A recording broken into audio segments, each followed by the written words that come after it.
இப்போ நம்ம வந்து இஞ்சி தொக்கு செய்ய போகிறோம்.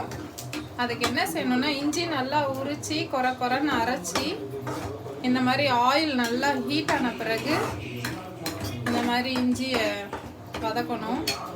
அதுக்கப்புறம் 2 டீஸ்பூன் கடுகு, 2 டீஸ்பூன் வெந்தயம் நல்லா ஃப்ரை பண்ணி வச்சுக்கணும்.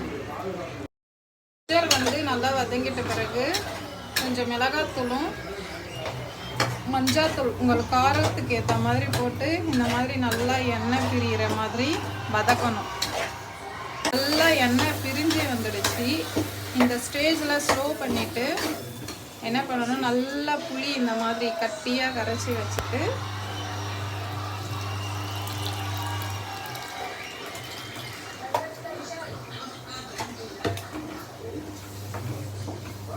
நல்லா மிக்ஸ் பண்ணி விடணும்.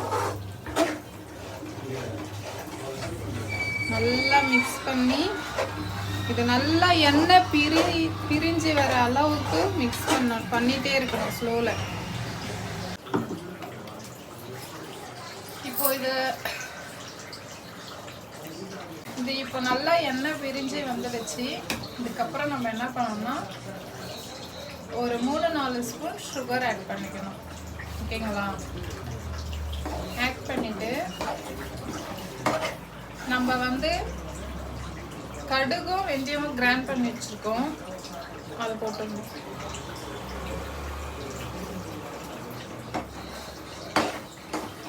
நல்லா மிக்ஸ் பண்ணி விடுங்க. இப்போ வந்து பார்த்தீங்கன்னா நம்ம ஜிஞ்சர் தொக்கு ரெடி. இப்போ இது நீங்கள் வந்து இட்லி, தோசை, சுட சாப்பாடு எது வேணாலும் போட்டு சாப்பிடலாம். இது வந்து உங்கள் ஜீரணத்துக்கு ரொம்ப நல்ல ஒரு டிஷ்ஷு, இஞ்சி தொக்கு. ஓகே, ஃபைன், பாய்.